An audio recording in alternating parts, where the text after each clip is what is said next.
Hey everyone, welcome to episode number 62 of the Lift Free and Diet Hard podcast. I almost feel kind of rusty sometimes if I have a couple of weeks between recording a guest, but I'm your host, Andrew Coates, and on top of those 62, there's 150 old episodes with me and my friend Dean Guido, so I should be an old pro at these.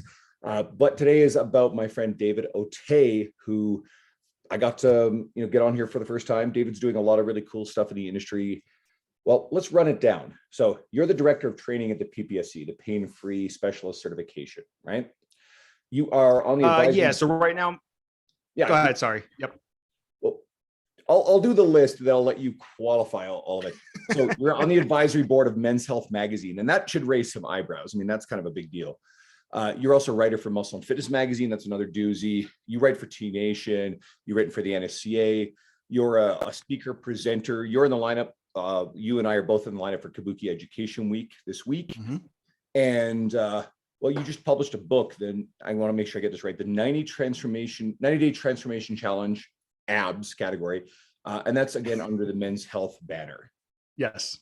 Yep. That's correct. And ultimately, 15, 16-year trainer and, all that kind of stuff that goes along with it for sure. Cause those things or accolades that someone may say are really just lucky opportunities I've had. I've been very fortunate to be around the right people and do the right things. And I think we'll definitely talk about a decent amount of that today. But yeah, it's really cool. I've been very fortunate to be in some really awesome spots and we've crossed paths a number of times, just, inadvertently through some of the channels that we've been through, whether it's T Nation. I know that it's funny that you're writing for Barbend. My buddy, Andrew Gutman, who was the first associate editor I worked with over at Muscle and Fitness, is at Barbend. So there's a lot of these paths that cross ways, and I appreciate it. And hopefully we give a lot of good perspective today for some of the coaches who are looking for some direction in what they're doing. Yeah, I think you and I, like we're set off here, have an incredibly similar journey in some regards. I mean, a lot of the details are different, but you're a 15 plus year in the making overnight success in a lot of ways, right? And a lot of people pay attention to what's been going on the last couple of years in my career. And again, we're talking about tens of thousands of coaching hours on gym floors with clientele, and just head down in business before either one of us kind of got a sniff at any sort of broader accomplishment. But that's actually exactly where I wanted to start this thing with. And I think you're a really great example of someone who's done a lot of really credible things in your career. My presentation for Kabuki Education Week is quite literally going in all these concepts. But what has been your career focus and aspiration through the various stages as you progress through all the things, especially the stuff that I've listed off? Sure. So I think that's a great question. It's so funny because my mindset of where I want to go with certain things is very one directional.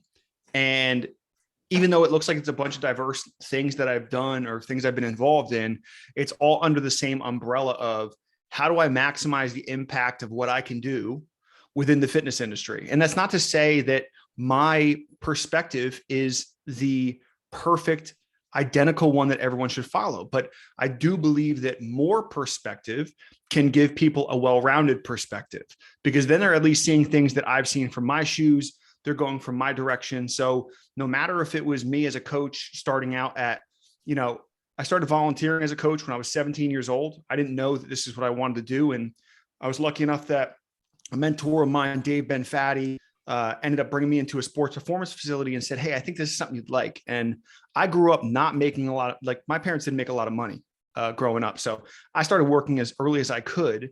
And when that happened, I worked jobs in data entry for a marketing firm.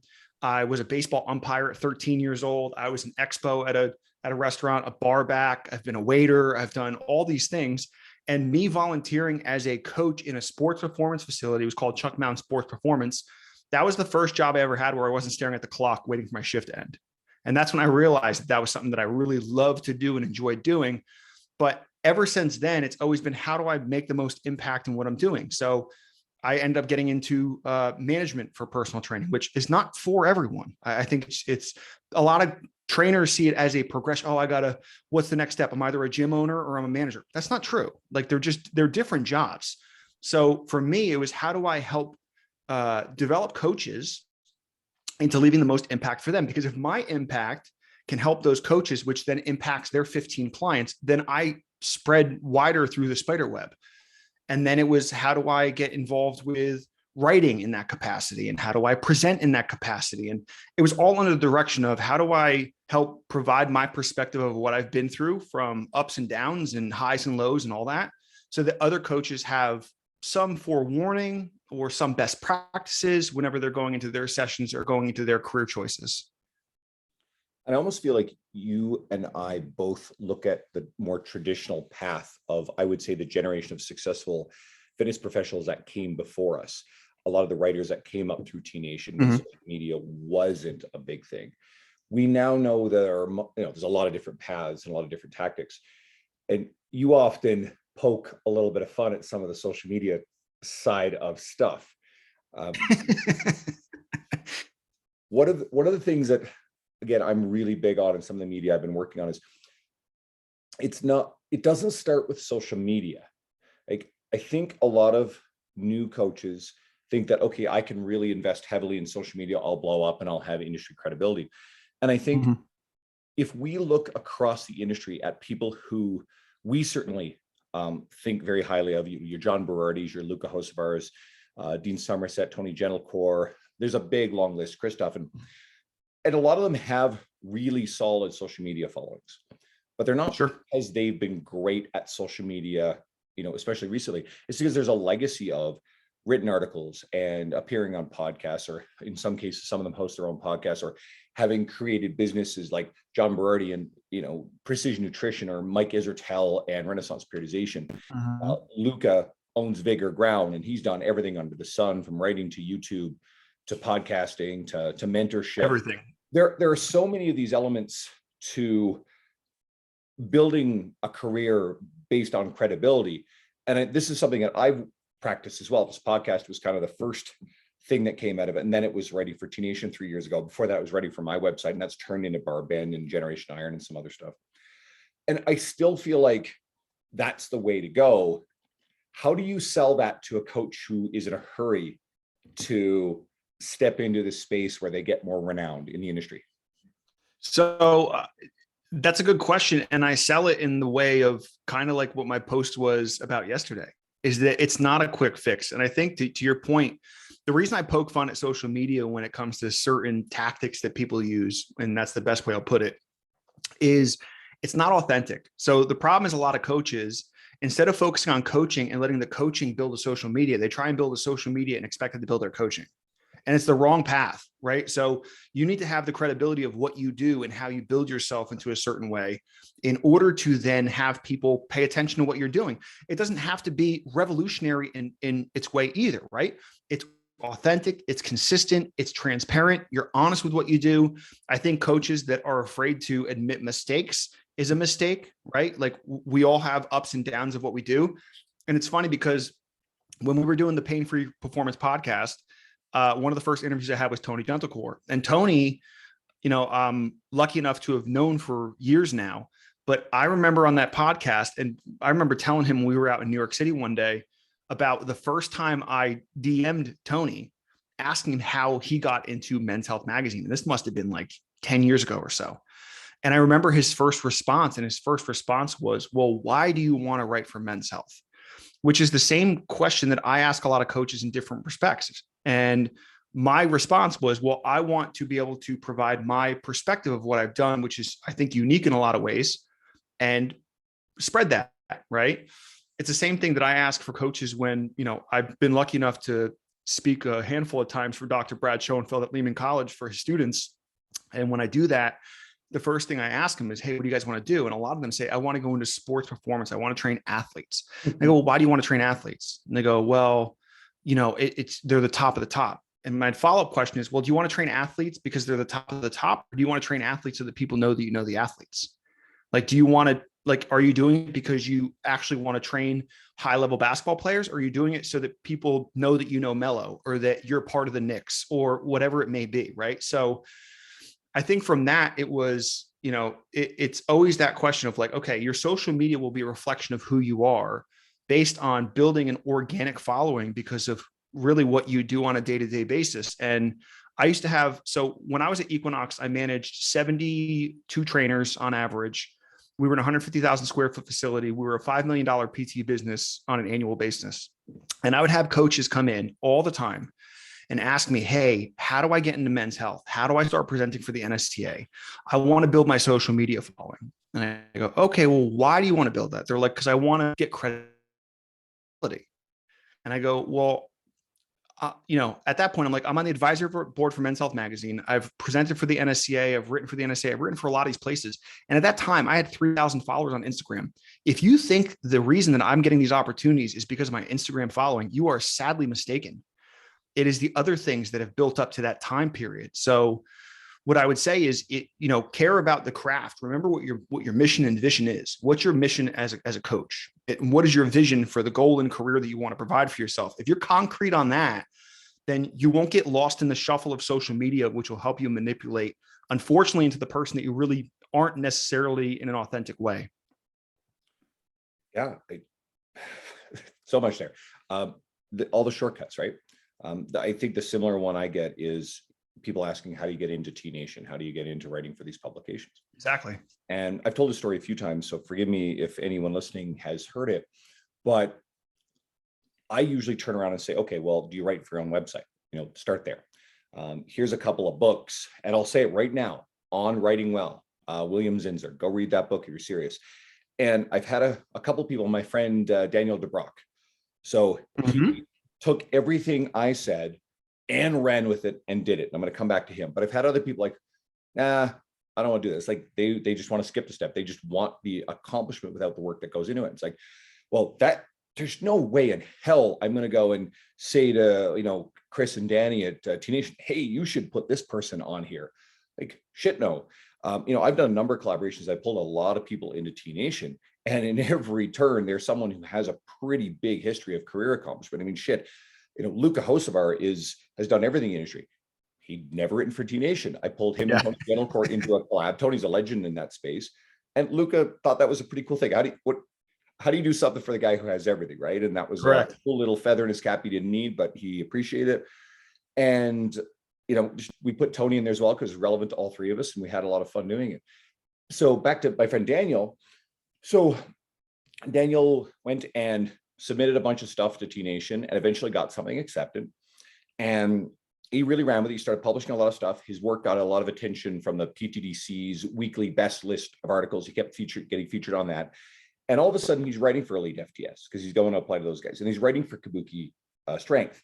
And now he's a staffer with Kabuki Strength. And he's the reason why Brandon Sen, who is the organizer of Kabuki Education Week, turned around and asked me to go and present as part of Kabuki Education Week. So it also goes to something else you're talking about. People are wondering how we get into these spaces. I bet, like me, you went and traveled to a lot of conferences. You met a lot of people. You met the speakers, but you also met the people who are there standing shoulder to shoulder with you, who are on the same path you are. And I couldn't have planned some of the stuff that's happened. Like going to the Kansas City Fitness Summit in 2017, met a lot of people. A lot of those people have done really well. One of them was my buddy, Tim Arndt. So cool. Tim's a great guy, met him, got him on social media. And then, so Tim has a little small conference of his own. And so I go to it in 2018. He throws a great event, very VIP, 50, 60 people. I go the following year again, and come this year, because it's so hard for him to get speakers, he turns around, he's like, Andrew, man, I really want you to present at this, which wasn't something I'd ever imagined or was angling for.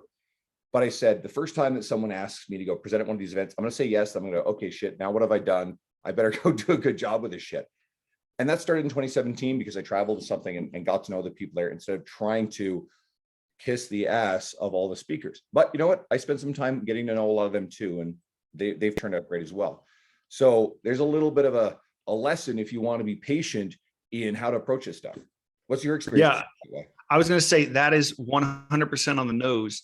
Like I think of initially when I was in the beginning of my career, and starting out, which by the way, people should be going to education as much as possible. I'm a firm believer that you should fill your CEUs within the first 6 months of your 2-3 year recertification period. Like go, it's not a waste of money. It's a great investment in what you're doing. And what I love about in-person education is your availability to meet new people and interact with like-minded individuals. So I think back to like the 2013 NSCA PT conference, or the NSCA National Conference, which was in Providence, Rhode Island. And my suggestion for a lot of people when they go to these conferences is go to all the events that you possibly can. And the biggest mistake I think coaches make is when the lecture ends, they end up walking to the back of the room instead of the front of the room. I immediately will walk to the front. I remember the first time I met Eric Cressy at the 2013, and I walked up front and wanted to make sure that I introduced myself, who I was, and asked my questions that I wanted to ask and leave a good impression. So to your point of what you were talking about, networking is a huge part of what you do. And an important part about networking is being authentic and not being a piece of crap and using people for just instant transactions. Like treat people how you want to be treated in response.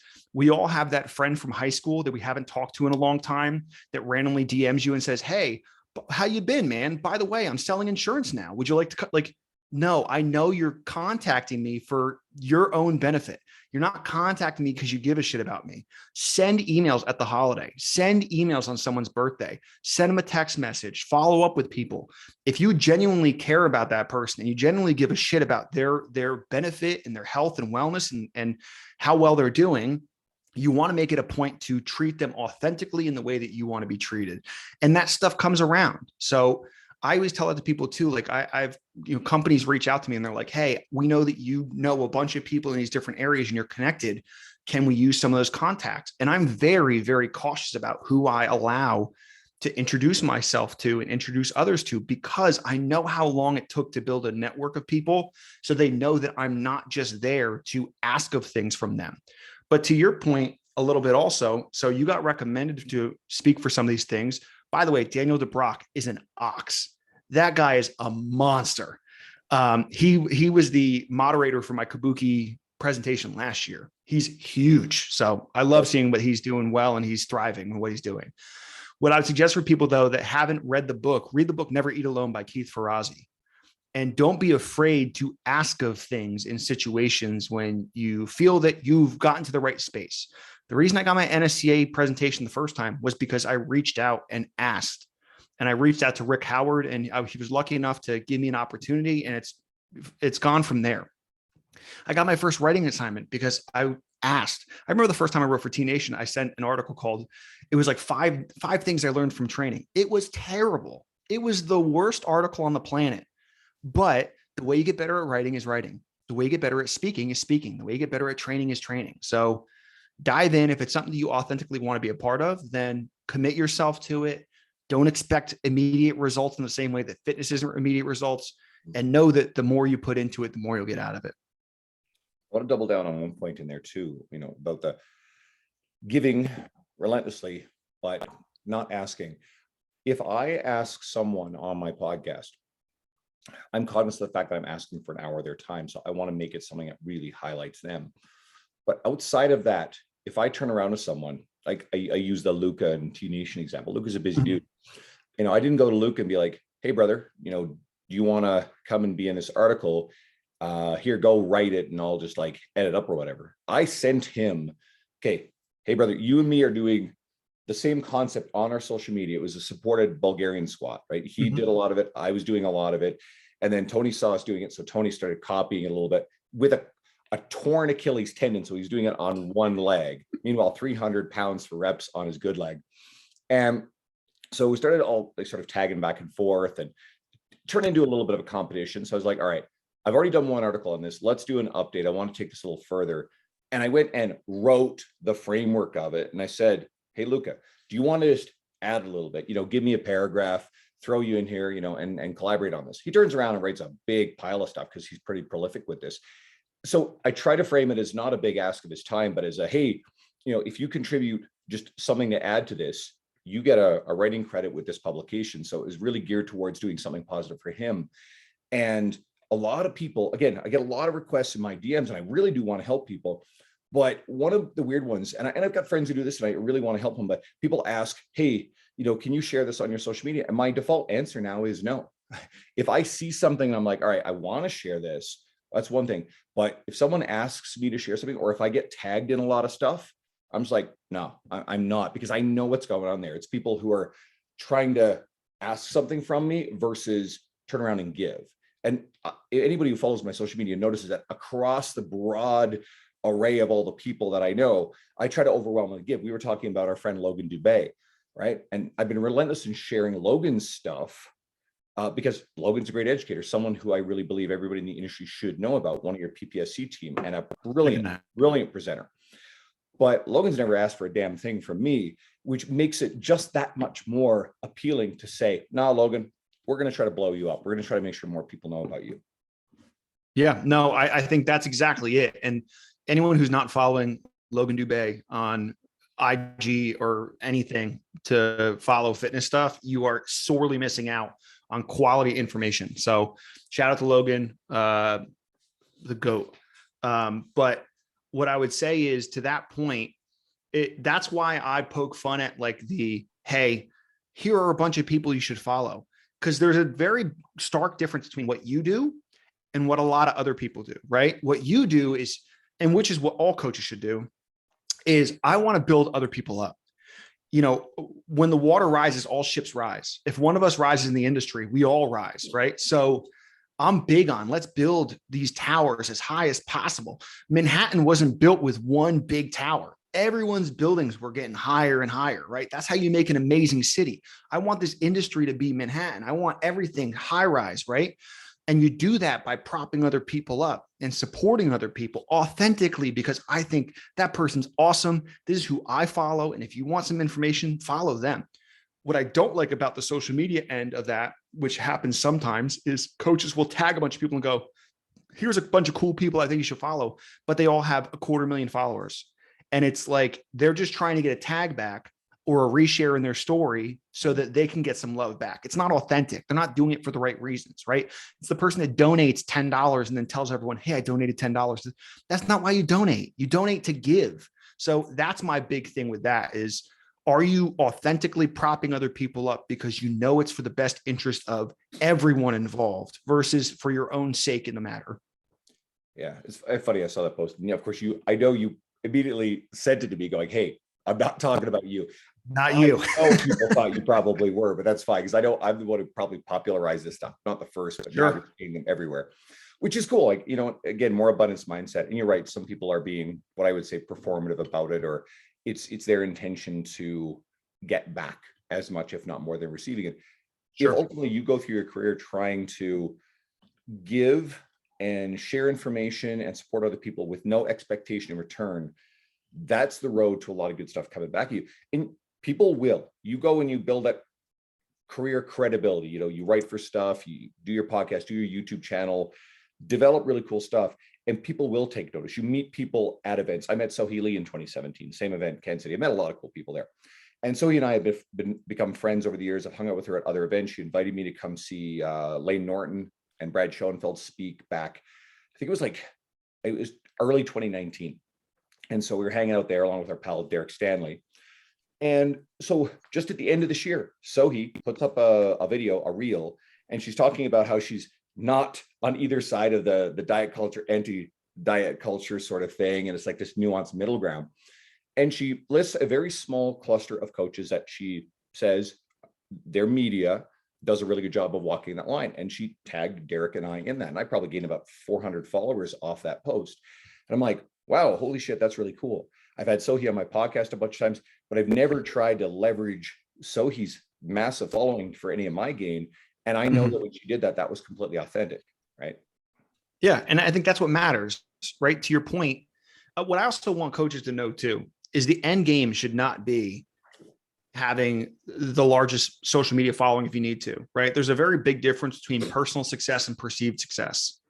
Are you happy with the career that you have, right? Like, because to the world, this is what I always say, I'd rather have the world hate me and the ones close to me love me than the world love me and the ones close to me hate me, because I'm not the person that the world seems to look at, right? So to that point, like there's difference between personal success and perceived success. I'd be happy if I had 2,000 social media followers or 50,000. I'm generally not going to operate any differently when it comes to that. So I think that's an important thing to notch in for what you're looking to do long term. Like, who are you as a coach? What are you doing? How are you developing? Are you impacting people? Are you helping others in that way? Which I think is super important. And to your point, that's great. Like that's an authentic reach out, because, so he found very credible information and relatable information in what you provide. And they want other people to see that. So I think that's the goal in my mind is we want to see more of that. And for people that want to get into big media followings, or, how do I get in men's health? The hard reality is the shine of seeing your name in a magazine, that wears off quick. If you've written an article and you see it, you're like, oh my God, that's awesome. And then you write the second one, you're like, oh, that's awesome. And the third one, you're like, okay, that's just like what I do now, right? You reset yourself to expectations of what happens. So if you think it's going to revolutionize the way you look at things, like that's not the end goal, which is why you'll be sadly upset when you write a bunch of times and you're like, hey, it doesn't feel the way it did the first time. So just keep that in mind as well. Ooh, cool. Couple good things in there, because there's some truth in that. If anybody's read, I don't know if David, if you've read The Gap and the Gain, it's a really good book that I love. And you kind of highlighted an aspect of it.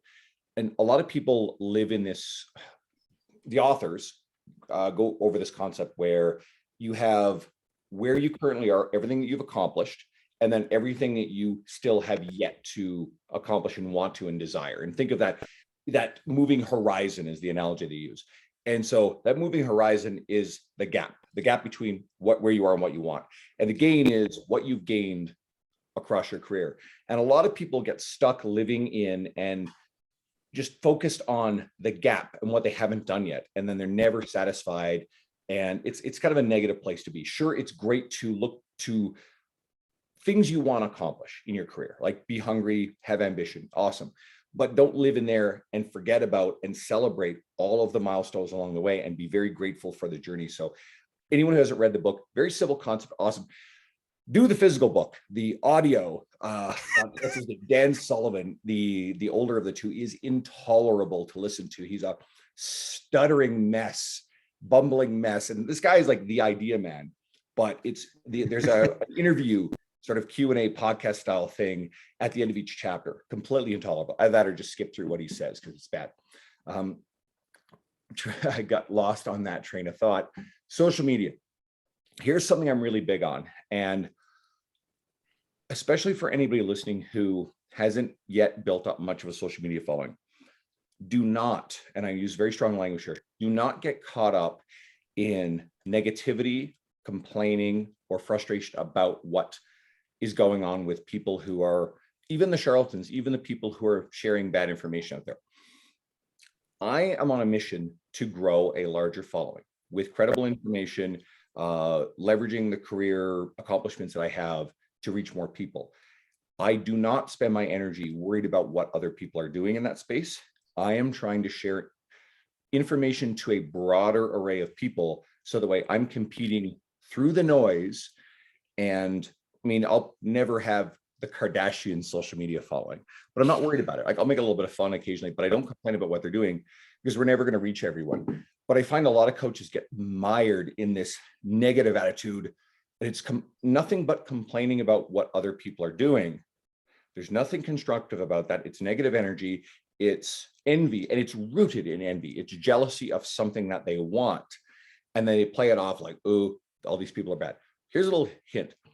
In our corner of the community of people who have a ton of career accomplishment, they've got some decent followings. A guy like Luca House are somewhere north of, I think, 60,000 followers. Tony Gentlecore is somewhere close to 50,000, right? Yep.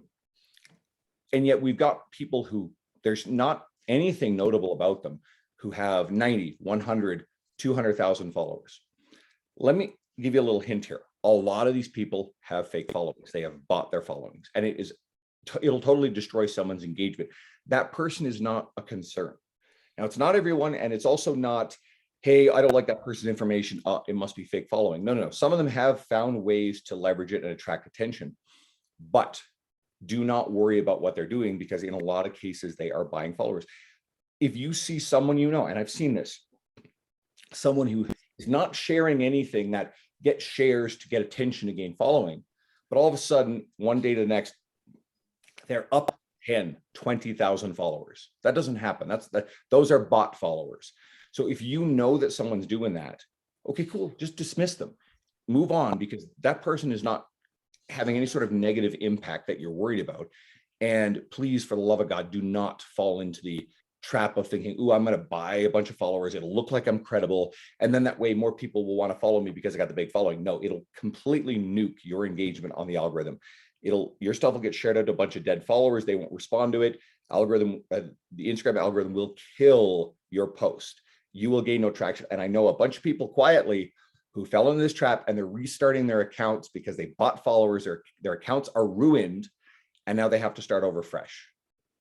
Yeah, it's not helpful. No, it's not helpful. And I think to that point, it's like what I immediately thought of too when you brought it up was, staying away from the negativity, right? And I think that's a great way to put it, right? I think I've learned that a lot from John. John doesn't crap on people. He does his own thing, and he stays head to the grindstone and just moves forward, right? And to that, it's like you can say something negative online, and the is for that instance in time, you will get a quick boost in your likes. People will think it's funny, or they'll go, "Hey, that's hilarious." And that's the one-time thing. After the second, third, fourth, fifth time, you're just the complaining person, and no one wants to follow the complaining person. They want optimism when they go to look for something. They don't want to listen to someone just complain the entire time. So the problem is you may see that quick blip of more likes, more comments, whatever. And then if you keep at that, people are gonna be like, "Well, I don't want to hear this all the time. I thought that was funny, but I don't need this person complaining on my feed every single day." But to that point, it's like you said, the buying followers. I can't be concerned with what other coaches are doing. I have to be concerned with what I do, right? Because what other coaches do doesn't affect my family. That doesn't affect my income. Doesn't affect the type of food I could put on my family's plate. I have to work for what I do. So I can't worry about the noise of what everyone else is doing. Oh my God, this person doesn't know what they're talking about. They have 200,000 followers. Who cares? That affects me 0%. All I can do is it gives me more credibility in what I say. Yeah, we have to fight against the tides of, wrong information or maybe discredited thoughts or whatever it is, right? But that's not anything new. We've always had to do that. So if you just focus on your lane, it's very easy to get in a car accident when you're focused on everyone else's lane. Who's in your lane? Are you driving the right way? Pay attention to that first and foremost, and you won't pay attention to the noise, right? I think bringing up Luca is a perfect example, right? Because Luca has so much stuff going on. He doesn't have time to pay attention to anybody else's stuff. That guy is working nonstop. He's got C4 threading through his veins at all hours of the day. And he's still that guy is not short on words, but he's wisdom in every word that he says, right? But he's a perfect example, right? My buddy, Andy McCloy down in Alabama at BCI. Andy's a perfect example of someone who is working so hard. They don't have time for the BS, right? So just focus on what you're doing. If you want to build something, there's a couple lines to that. One, do you know what you want to build? What's the format that you're looking to do? Two, what's your game plan? What's the timeline? How long is it going to take for you to do that? And then three, execute. Once you've figured out what you want to do and how long it's going to take, execute ruthlessly at what you want to do in order to build that. And trust the process. Trust that what you did was right. It's what you want to do. It's the right direction for what you want to do, and believe in yourself to that matter. And if you do that, it'll be super helpful. When I wanted to get into writing, I had a 5-year plan for me to get into writing. At the 5th year, I ended up getting into writing, and I got into presenting. And then it was a snowball effect from there of all these other opportunities that were thrown at me that I didn't think would be opportunities. But because I had done all of the nuanced work ahead of time, it worked out in the right way. And just on a side note of that exact example, the amount of coaches that have asked me about how they can write for certain things, I had coaches specifically in New York City that were training and saying, "Hey, I want to write for these different subsets, whatever." And I go, "Okay, well, how much time are you dedicating to that?" And they're like, "Well, not anything right now." They go, "How do you get involved?" And I go, "Well, I was commuting to the city at 4:45 in the morning on those days. And it was an hour commute in, an hour commute home. I'd get home probably 7 p.m. or so. So I was writing on the train in and on the train out because I had 2 hours of time. And I go, I'm working during the day and I'm writing during these hours. And I'm essentially working from 4:30 in the morning until 7 p.m. at night. Is that something you're willing to do? And they're like, well, I have all these other things I'm doing and stuff like that. And I go, well, then you're not going to do what I'm doing because I'm willing to work for this and you're not. And it's not a bad thing. I'm not saying that you have to want to give that time. But in order to get to this level, you have to put this effort in of time and time and time until it eventually pays off, knowing that if you do the right things, it'll pay off. So in that moment, it's like for a lot of people, if you want to write, great. If you want to present, great. Commit to it. You don't have to do it all. You can do it all, but you have to know that there's time and effort and everything getting involved to it, right? To your point of this podcast, like you mentioned, 150 episodes prior to you going on to this iteration of it. That's 150 hours worth of work, not considering the graphics that you have to make, editing down certain things, putting it up there, supporting it. That's 150 hours worth of time, right? Minimum. Are you willing to give that time and consistency to put in this type of product? If you're not, that's okay, but also don't expect the results from that because you were willing to do something someone else wasn't. And the fact that you're on here is sort of a testament to some of the stuff you're talking about. Every once in a while, I get someone who kind of messages, hey, can I come on your podcast? I'm like, first of all, like, I think there've been like 3 times where someone has asked, I've said, yeah, sure. One of them was, well, I was angling for John Berardi. And once I created that relationship, he turned around and he said he was good for it. So Jonathan Goodman early in our process. And so I was like, oh yeah, absolutely. But you're on here because you have a track record of speaking, presenting, educating, writing. So I've never publicly revealed this before, but one of the major criteria for me bringing someone on the podcast is a established reputation as an educator, as a speaker, as a significant and recognized long form content creator. Occasionally I'll grab someone on here like Logan Dubé. So anyone listening, you want to go back to a couple of great episodes, go and listen to Luca's most recent one, go listen to Logan's most recent one. And especially if you're someone who's just finding it through David's media, right? I've had John Russin on here too. He's fucking super. And I'm going to get Clifton Harsky on again soon because I love Clifton. But everybody there is someone who's so good. Using Logan's example. Logan is a speaker educator, right? And has credibility in that space, even if Logan doesn't have a big social media following. You get a little choppy there, so let's get you back. It's okay. All right, I got you good. Funny you mentioned Andy McCloy. So I met Andy in 2017. So Andy's a buddy, and I was hanging out with him at Lucas events just this past September. And so I've got to circle back to Andy because I've been talking about doing a collaboration with him, get him ready for T Nation. So because I like Andy, and Andy's got a very serious history of business experience. He runs a business mentorship. He's a really cool guy. So I think everybody should go and plug into what Andy's doing too. He doesn't have a big social media presence, but he's too busy just working in and on a very successful business.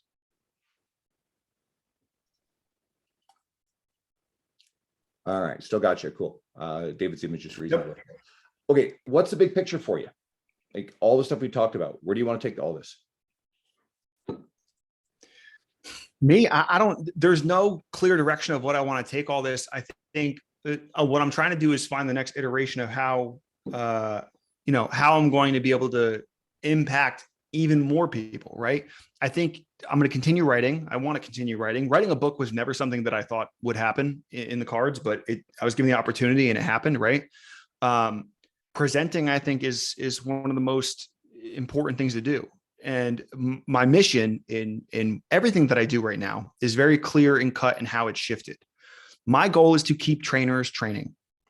It's as simple as that, because the turnover within our industry is so astronomically high that I can't believe we see the amount of turnover that we do, right? Like the amount of trainers that I've met or amount of people that I've met that have been like, oh, I used to be a trainer. And my mindset is like, well, then what happened, right? What was that? Did you not see it as a viable career choice? Did you not make enough money in that? Did you not understand the business implications of that?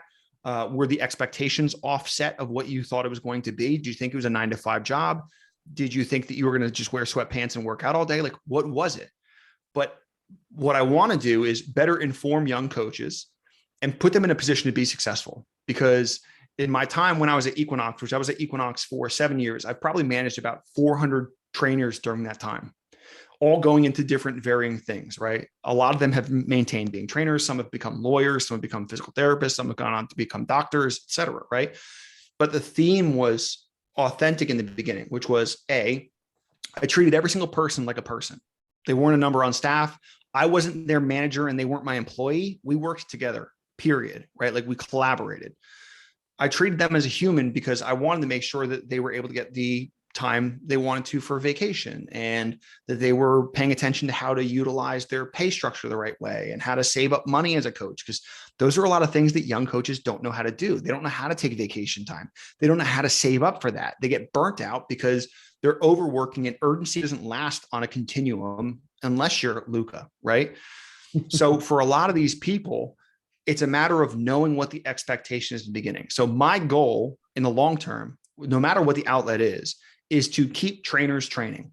I want to make sure that we can build the industry, that we have people that find this as a legitimate career source, because it is a legitimate career source.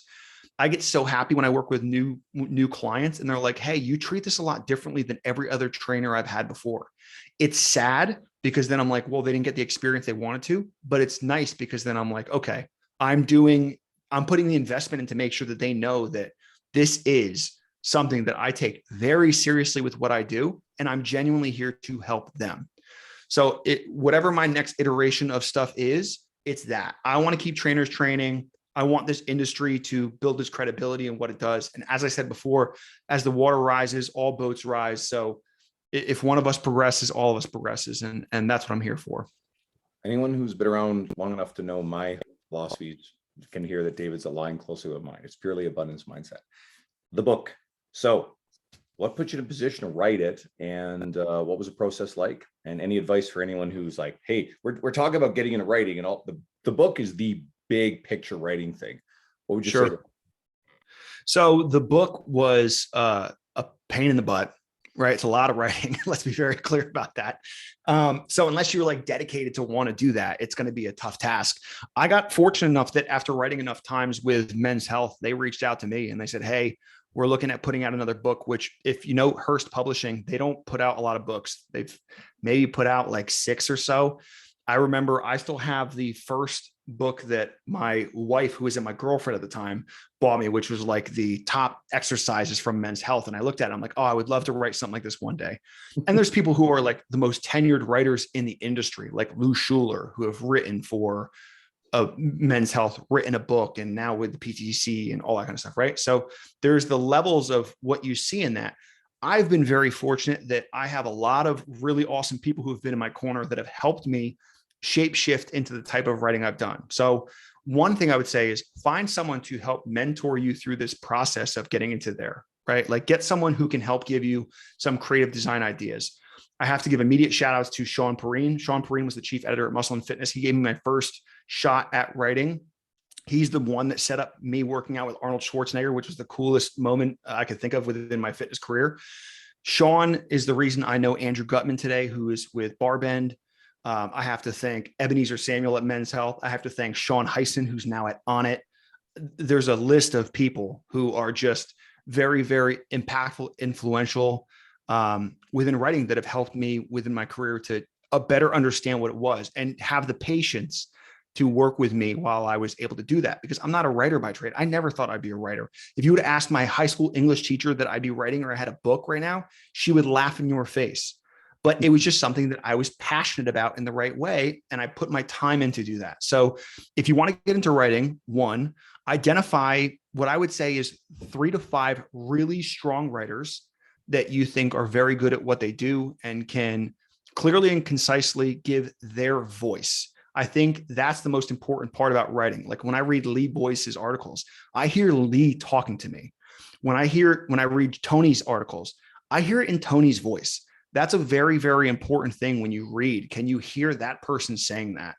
The second thing is, once you've identified those people that you like reading and stuff, is start looking at format and write it. Write different things, write in small spurts. You could start with your social media. write quality things on the bottom and see how that connects with people. What thing draws up a lot of attention? What's the question that you bring up that a lot of people don't have an answer to? And then from there, just be persistent and reach out. What I would say is don't be afraid to ask. Find out who some of the people are that are in these magazines. First, get yourself in as an expert reference. So identify who are some independent contractors that write in areas that you could identify in. Send them an email and say, hey, here's my credentials. I would love to have the opportunity to be an expert reference for you if you could give me the chance. I remember getting my first expert reference was in Women's Health magazine, and it was just on gym etiquette. And that was in 2014-ish, I think. And that was thanks to Jenna Tor, who was the fitness director at Women's Health during the time, right? But those are all relationships I still have to this day. I have relationships with every main publisher in New York City, whether it's Weight Watchers or whether it's, T Nation Muscle and Fitness, from Gen Pop to Hardcore. So what I would say is take the time, meet the people, put yourself out there in many different disciplines, but ultimately find people who will help lift you up through that process, because I would not be in my position today if it wasn't for the other people helping me out. And any person that says they are self-made, that they did it on their own, they built themselves up from their bootstraps, they are lying to you and they are lying to themselves. We all need support to get to where we are. And I think it's important to acknowledge those that have helped you build up and be able to see the horizon from your perspective where you are. There we go. Mic drop.